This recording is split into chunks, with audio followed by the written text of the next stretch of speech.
Within this brief presentation, I am going to touch down on the several aspects that altered my activity during quarantine, post-quarantine, and nowadays when life is back on track and the cycle is rolling. I'll start it off with a brief introduction on the best way to be media literate. The definition of media literacy is to have the ability to be aware of the media industry around us and also to be able to create and analyze media content, react to media content, and receive media content.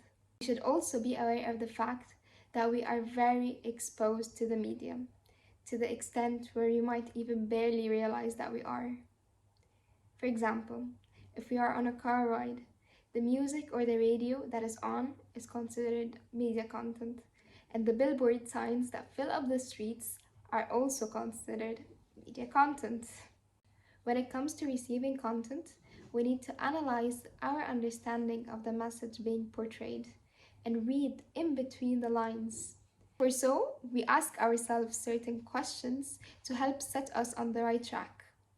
These questions could be like, why is this person telling me this piece of information? Or what are the intentions behind the message that is being portrayed?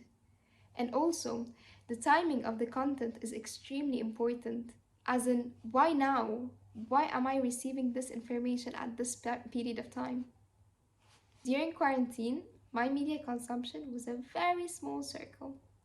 My family and I never went outside, so most of the content that I received carried the bullet theory effect that was introduced by Harold Laswell. We spent most of the time watching news on television that had direct, strong, and immediate effects on us.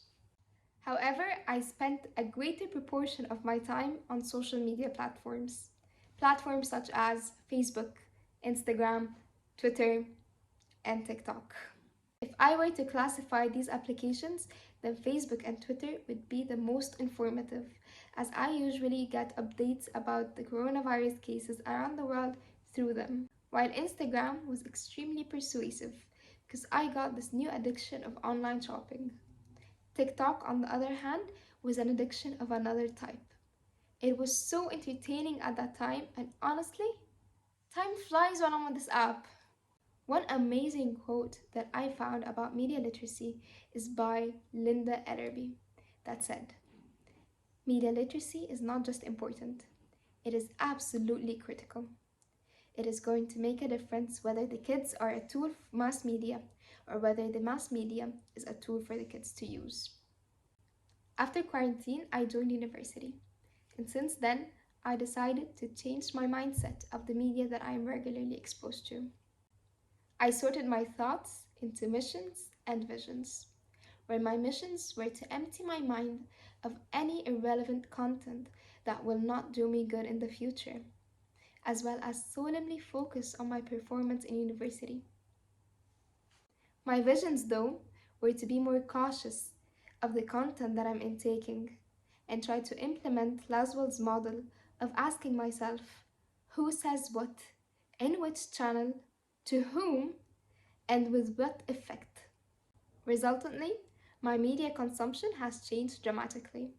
I spend the majority of my time on educational websites or ones used by scholars such as Gmail, Panopto, and the fan favorite, Zoom. And finally, we asked the big question, where does my current consumption stand? You can say that this course helped me grow. I became more involved in reading, as I am almost done with reading 21 Speeches That Changed Our World by Chris Abbott, and directly after that, I am going to proceed to reading Understanding Media by Marshall McLuhan. I stopped wasting time on watching useless television shows. I now focus more on watching my idol show, Scoop with Raya by Raya Abarashid. Furthermore, I learned to drift as far away as possible from the spiral of silence concept and learned to allocate my time more efficiently. And that brings us to the end of my presentation.